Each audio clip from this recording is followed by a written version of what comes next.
Leinster going for a fourth European Cup to go level with Toulouse. They can only beat themselves, is what everyone's telling me over the last few days. Yeah, I've heard a lot of that analysis. I don't quite buy into it. I do agree with that they're favourites, but the 10-point thing seems a little bit strong. I thought maybe just being in Bordeaux while Racing absolutely destroyed Munster for 25 minutes, I was quite impressed by them, and I've been impressed by their form. And I've seen them 3 times this season, and they're not a bad team. Look, Leinster have been superb all year. I think they'll win, but I think 10 points is very, very generous. Stephen, it's a luxury to ask this question for Irish Rugby for a European Cup final, but Leinster are favourites. Are they 10-point favourites? Well, for me, I just think they are the team to beat at the minute. Going back to 2012, I don't think anybody expected Leinster to beat Ulster by 42 points to 12 or whatever it was, a record defeat. And do you know what? I think this Leinster team are getting into this final as just dead set favourites, and I think 10 points. I think they can run away with it in the end. You look at Munster, the way they come back into the game in the second half, and I just feel that this Leinster team have too much experience, too much talent, and they're going to wear them down. They're going to beat them well.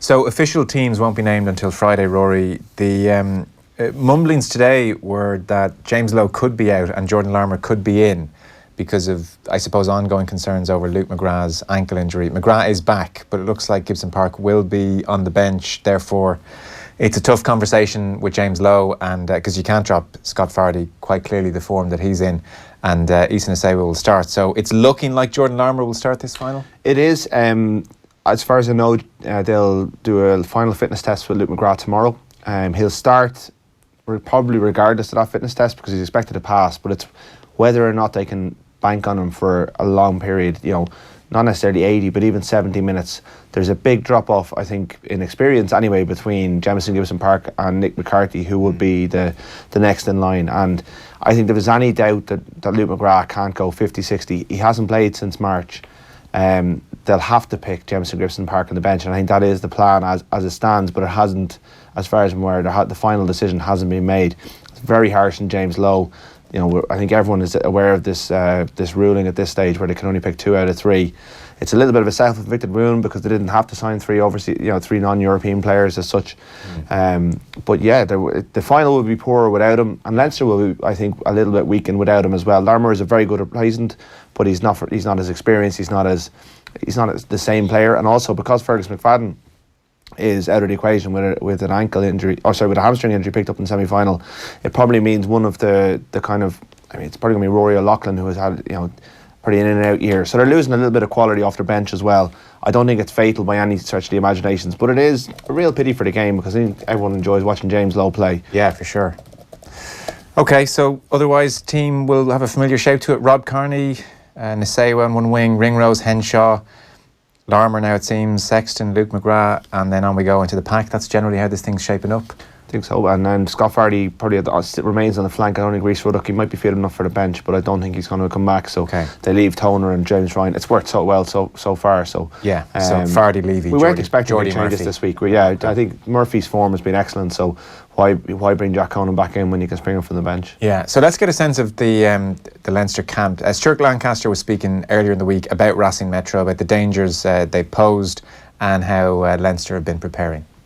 Not surprised, but I've been pleasantly pleased that we've made developments in our game. That means that we've had to come through what was, when you looked at the pool at the start and you looked and thought Glasgow, Montpellier, Exeter, etc. All 3 teams are currently top. Glasgow top of their conference, Montpellier top of the top 14, Exeter top of the Premiership, and then you have to go into beating the champions from last year, Saracens, and then obviously Scarlets. Our adaptability and our ability to play in different ways to beat different types of opposition, I think, has been a step up for this year, and I think we're going to need that adaptability again this weekend, because Racing present different threats to Scarlets, for example. To be honest, I devote all my time as a coach in thinking about what threats Racing are going to present, but what are we going to do to cause them problems? And if you get that balance right in the build up to the week, but ultimately, all our attention comes Thursday, Friday, Saturday should be on what we're going to do, because we know that at our best, defensively we're strong, we've got a good set piece, and in attack we know we can score tries in different ways. But that all counts for nothing. You know, what you've done in the past, what you've done in the pool games, what you've done in the quarter-final, semi-final, counts for nothing, because every game starts from zero, and Ulster will be no different. And it seems they've been really trying to hammer home that point, because Robbie Headshaw, Rory was talking this week as well, and he says they've been showing them some of the 2011 Northampton game, 22 points to 6 down at half time. Henshaw said it shows where we'll have to go if we want to win trophies. It's almost like Lancaster, Cullen and the more experienced players are almost trying to brace the less experienced ones for the fact that this thing may not go to plan. We may have to react on our feet here. Yeah, certainly in provincial rugby, there's not a huge amount of finals experience in this team, and the finals didn't go well. The final series didn't go well for them last season, so there's a bit of, I suppose, caution being urged. I guess the players are walking around Dublin and people are saying things, the same things we're talking about here about how they are 10, 11 points favourites, that everyone expects them to win, that Racing are unfit, that Munster didn't show up. All those stuff is going to feed in. So the coaches are trying to warn against that. But just that performance by most of these players were in Twickenham, that performance in Twickenham when all the expectation was on their shoulder and they delivered so well, eases, I think, a lot of my fears over whether Leinster are going to show up on Saturday. I can't see Racing being given the kind of head start that Northampton were given in 2011. I just think Leinster are in too good a form, but it just shows that that Leinster team wouldn't have seen that coming either. It can go wrong. So they've been warning against that, but I'm not sure that they have to. It's interesting, Stephen, that Rory brought up the issue. I was going to bring it up myself as well, of Racing fitness. And Keith Earls was in here the day after the semi-final defeat to Racing, and he was saying certainly Munster identified the first 20 minutes where Racing would be very, very dangerous, and so it transpired. But they were very confident beforehand, based on everything they'd seen across the top 14 and in Europe, that they could dominate the second half and certainly the latter stages. There is this real sense that Racing play in fits and bursts and spurts and are dangerous when they're on the front foot and full of energy, but there are huge swathes of the game where either they're not fit or they're not tuned in, or maybe a combination of both. Yeah, excuse me, I think a combination of both, Joe. But one thing that Leinster can't do is go out and say, look, let's see what Racing 92 throw at us here for 20 minutes, weather the storm, and then we'll get into the game. Leinster have got to go out and play the rugby just like they did against Scarlets. Get off to a good start, keep the scoreboard ticking over, get your big game players into the game. The likes of Robbie Henshaw has been incredible since coming back from injury, getting your big men going forward. The back row, who have been decimated with injury this season for Leinster, the boys Jordy Murphy stepping in, Dan Levy, Scott Fardy now playing in the back row, have been incredible. So they can't sit back on their heels, wait for this Racing team, Vakatawa, Nakarawa getting into the game, building their confidence. They got to go out and they got to get stuck into them straight away from the first minute, and if they can get on top of them 7-10 points up, I think that 10 points that you were talking about earlier, Rory, with the bookmakers will come good in the end. Is it fitness, Rory? The talk is that they're not as far off as some French teams have been in the past. That that basically the days where the French top 14 teams aren't as fit aerobically. I think they're power athletes. They're more powerful players. They maybe just don't have the legs that the more dynamic, smaller Irish players would have. I thought Munster made them tackle a lot, and when you have to make that many tackles, you run out of steam towards the end. They've an unbelievably strong bench, so that shouldn't be an issue. They have what they call finishers now in the game. So I'm not. I think there's definitely an aerobic. I think they play a slower game in France, so they're used to playing a slower game. But the Racing play all their home games under a roof with the U Arena, so that's a really pacey, much different, fast track. So I think they're less susceptible to all those traditional French things that we normally kind of stereotypically ascribe to French teams, and that's why I don't think they're. People will write them off because they're Racing, and they maybe base it a little bit on Munster's wins over them last year and the pool games this year. From what I've seen of them, I don't think it's as much of an issue as it has been. And the reason that they ran out of steam a little bit was A, their fast start, and B, the fact that Munster forced them to make so many tackles. And I think that's the key for Leinster. If they can keep the ball, if they can win the collisions, which Munster failed to do, and force them into tackle after tackle, that's how you get a team to run out of steam. It's not necessarily, any team forced to make that many tackles is going to tire. Yeah. A few interesting points. Racing have conceded the fewest tries, 45 in 26 games, of any team in the top 14. And interestingly, actually, Dan Carter was in 2FM the other evening, and he credited O'Gara with that O'Gara put in some of those systems before he departed. And then just on their general consistency, so they're in the top 14 semi-final. If they win that, they will have reached the European Cup final and the French final in the same season for the second time in 3 years. So there is a real level of consistency here. Stephen, the question I wanted to ask you was about the absence of Machinot in particular. So we know about Machinot, he's in that tradition of Le Petit General and takes the kicks, and Gordon Darcy was writing today about how he makes them such an effective force that in the same way as Conor Murray, it's the scrum half, not the out half, who instinctively increases and slows the tempo. So Machinot going is a massive blow for Racing. Can you explain to me, though, why maybe the greatest out half who's ever played the game, Dan Carter, who was very good against Bordeaux the other week, why he can't step in now and completely take control and marshal this team? Is that not just eminently possible? Well, for somebody of his stature, I think him starting this game would be incredible to finish off his career, but finish off his time at Racing 92. But Machinot, you took the words right out of my mouth when you mentioned Conor Murray, because if Conor Murray hadn't been playing for Munster against Racing, I would have given them absolutely no hope, just because he does marshal the team around, he does dictate the tempo, and Machinot as well takes the kicks at goal, and I just feel that he's such a big game player, and a lot of the good things that Racing 92 do revolve around him. So for me, can Dan Carter not come in and take the kicks and marshal them? He can, but he hasn't had the amount of game time he would have liked over the last 4 or 5 months. He's sat on the bench a good bit. When it comes to these big games where there's a lot on the line, I know Bordeaux away isn't an easy fixture, but at the same time, when the pressure's on, I know he's been there, I know he's done it, but European Cup final, all on the line against one of the best team for me in Europe against Leinster. I'm not sure if he is the man. I think Lambie at 10 and bring in somebody who's going to distribute the ball well at 9. Okay, so you would put Lambie at 10, you wouldn't even start Carter, just purely on physical age issues for Carter? Maybe I thought Lambie played quite well against Munster, especially in the first half, and he seemed to get the team going forward, and especially when you've got a pretty dynamic front row and Benarou and Gomez Sa who kind of get around the park well. Those guys were giving them really good front foot ball, and the speed of ball was lightning fast. So Lambie seemed to go very well. Whether, I don't know, Rory might disagree with me. Maybe they want somebody who can kick to the corners a bit like O'Gara, just put it into the corners and put the pressure back on Leinster and try and dictate the game that way. But it's going to be interesting to see when the team sheets are announced. Yeah, what's the word, Rory? Do we know will he start? I think they're going to start him. And I don't think that necessarily means Lambie dropping out of the team. I think Lambie could switch to full back, because I think they're very wary of Leinster's kicking game. So I think you would see maybe Juan Imhoff come in for 5'7" Mark Andrew, which is an obvious one, because whatever everything else, Imhoff scores tries against Ireland. We all know that from 2015.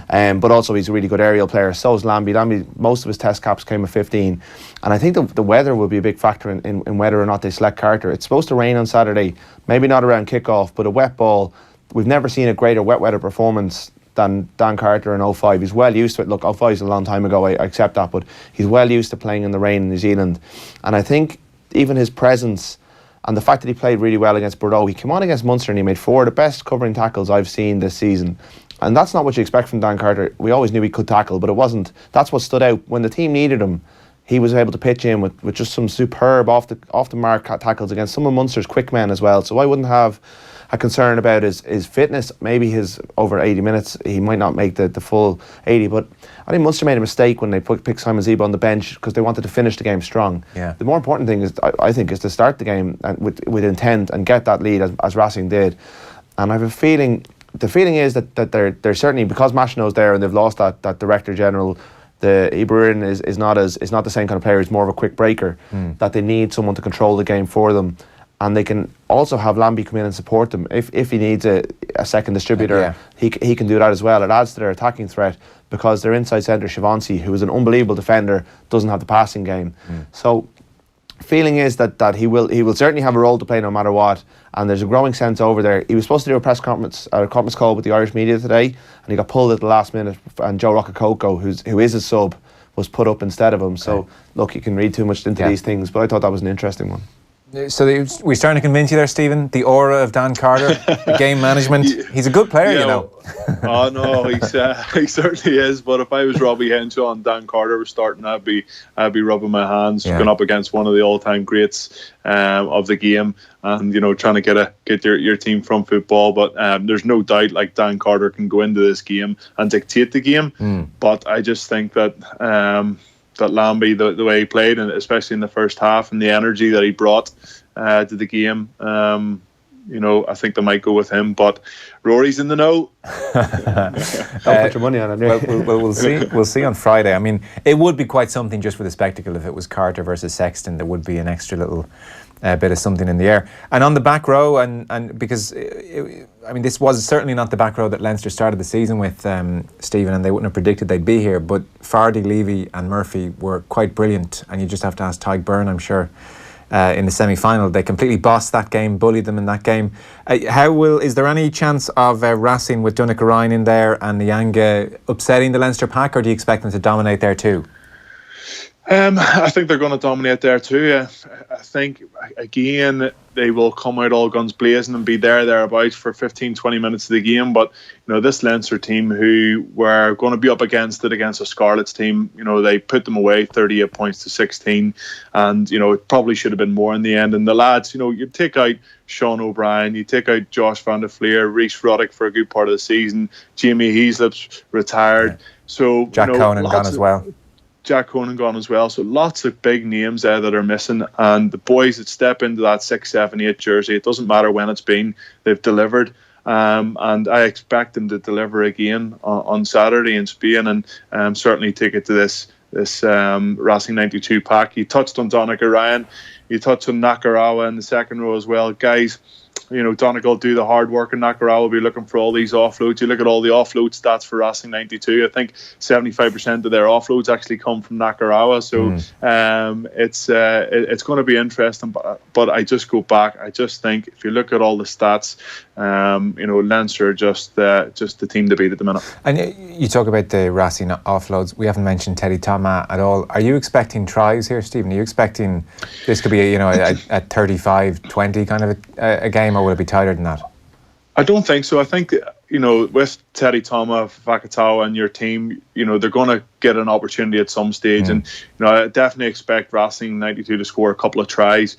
But I definitely expect Leinster to score more tries. The only concern, if Jordan Larmour's starting on the wing, you look at Wooten against Munster, he got caught out a couple of times, just a little bit of inexperience. And I know Jordan Larmour's now a Grand Slam winner, but, in games like this, just stepping out of line or making a wrong decision, he might get caught. So if he is starting, the Racing boys might look at trying to expose some of his weaknesses in defence, even though I haven't seen too many. But it is intriguing. I do expect Racing to score a couple of tries, but I just can't see them getting close to this Leinster team. Okay, Leinster just have too much firepower. They'll score what they need to score, basically, is your feeling? Yeah, it is my feeling, and I don't think they're going to be like Munster and go 20 points down and, go, right, we got to start and play rugby here to get back into this game. I feel they'll dictate the pace of the game. Johnny Sexton will get them on the front foot. Their pack is going well. Tadhg Furlong, Cian Healy's showed tremendous form over the last season and a half since getting that number 1 jersey back off Jack McGrath. So, Sean Cronin's coming into brilliant form. Also, Devin Toner's just rock solid. Yeah. James Ryan. The names keep coming off the end of your tongue. It's just so exciting. And if you look back, and I was looking back at 2012, and I know Ulster and that team that I was involved with got to the final. But Leinster were by far the best team that season, and they demolished us in the final. And it's just got that feeling for me that they deserve to win this because they have been the best team. Yeah, Rory, are you expecting tries as well? I think the conditions will probably dictate against it. I think there will be tries, but I think it'll tighten up as the game goes on. It won't be as free flowing as some of the games. Even the semi-finals were pretty open. I think it was 3 tries each in Bordeaux, and Leinster cut loose against the Scarlets. I don't think it'll be that kind of game, but I think the tries may come through the tight channels. I think Leinster's maul has been superb. Their ability to get into the 22 and squeeze has been really, really good.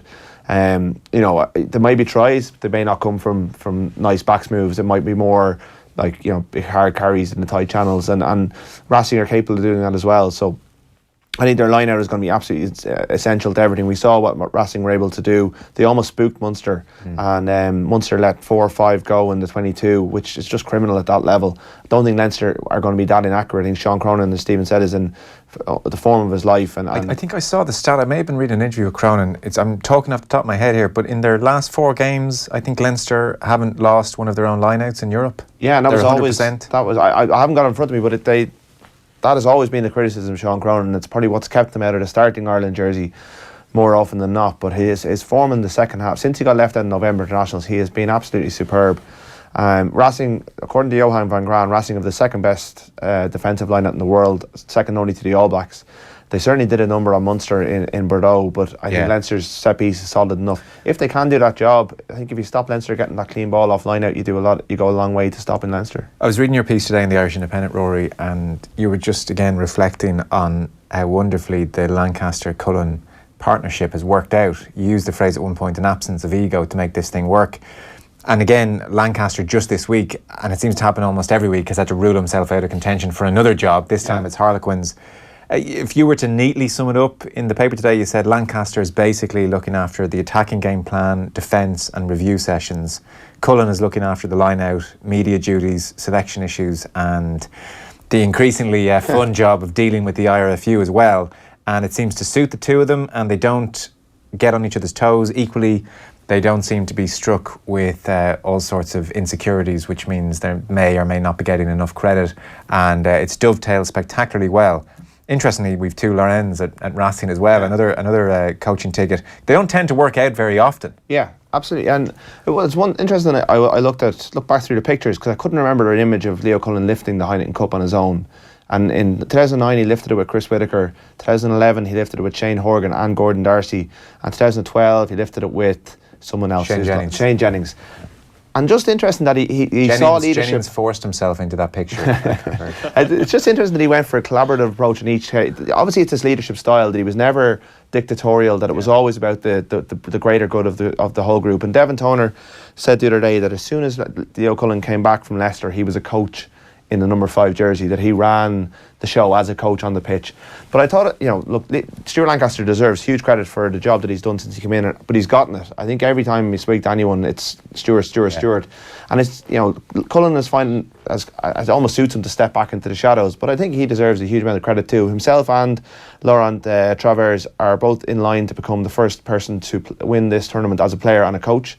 This weekend, Travers won it, was part of the Brive team in '97. Cullen obviously is captain 3 times, which is a significant achievement. And I think the absence, the ability to say, hang on a second, I'm struggling. Well, interestingly, sorry to interrupt, interestingly, you thought when Cullen agreed, or I mean, who knows, I don't know how much say he had over the Lancaster rival, but you certainly thought from afar, I think a lot of people did, well, this is the beginning of the end for Leo Cullen. Absolutely. I wrote about it the next day after the first press conference they came together. I thought he was signing his own death warrant as coach. Lancaster was higher profile. He obviously had failed spectacularly at the World Cup, but you could see that England team were very good. He was very impressive. He is very impressive. And I think he will go on to bigger things quicker again than Cullen will, but I think Cullen's going to have a long career in this. But he recognises shortcomings. We all saw the struggles that Anthony Foley had at Munster, and Munster went and parachuted Rasmus in on top of him. Whereas Cullen was supported from below with a coach who has that higher profile and is so impressive every time you speak to him. You've done a couple of interviews with him, Joe. He comes across so well, whereas Cullen is much more taciturn. He much prefers to shrug things off and laugh things off. And as a result, he probably doesn't get the huge amount of credit, which I think he certainly deserves, because he's put Leinster back to the position that they were last in. They haven't won a tournament since 2014, so there was a rebuilding job to be done, and he's done it. It's quite phenomenal where they are now.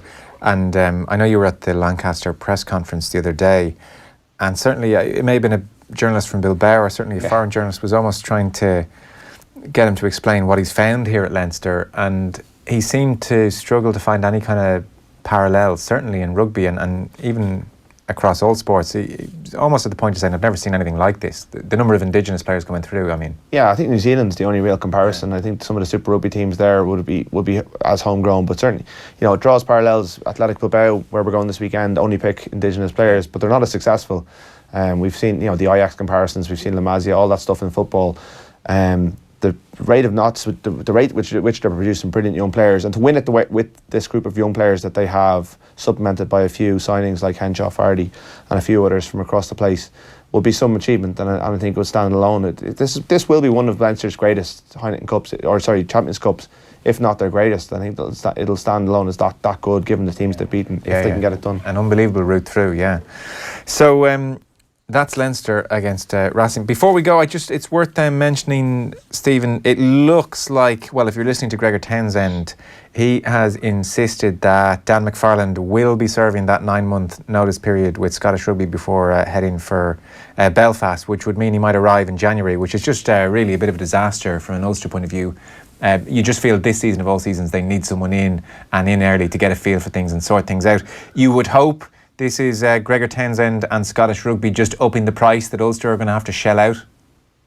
Yeah, I think so, Joe. It would be a real shame if Ulster had to wait again. They had to wait on Les Kiss after the World Cup, and that caused a bit of chaos before he came. And I just think starting a pre-season with a clean slate, with a new group of players, you look at all the guys that are retaring or leaving at the end of the season: Robbie Diak, Andrew Trimble, Tommy Bowe, Charles Piatai.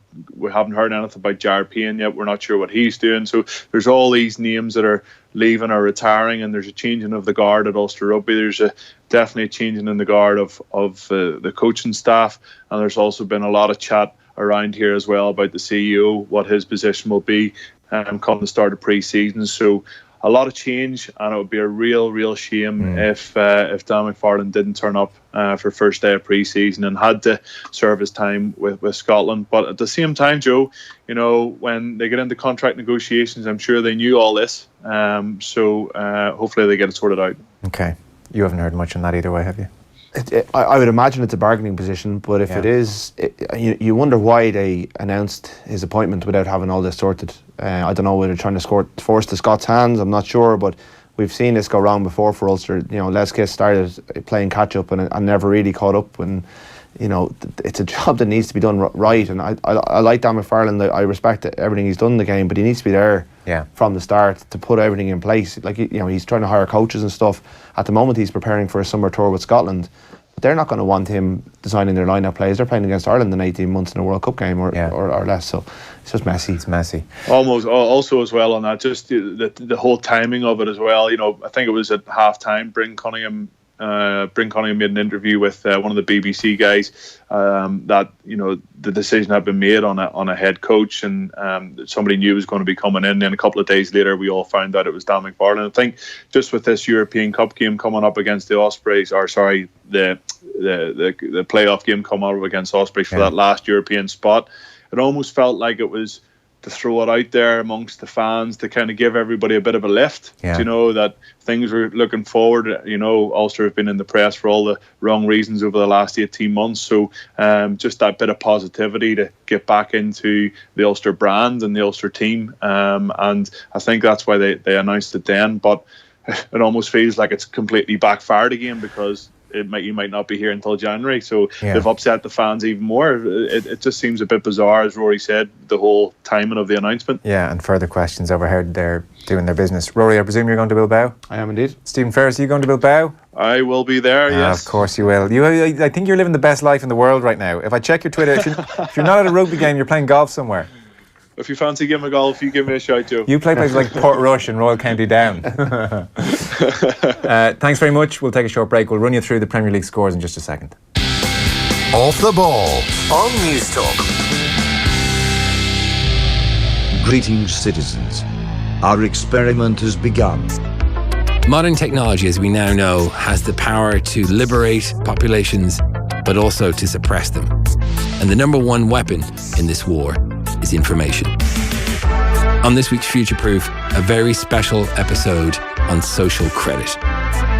Future Proof. Proudly supported by Science Foundation Ireland. This Saturday from 12. On News Talk. Remember, the state is always watching. Don't miss it. Eastern Philosophy from FBD Hotels.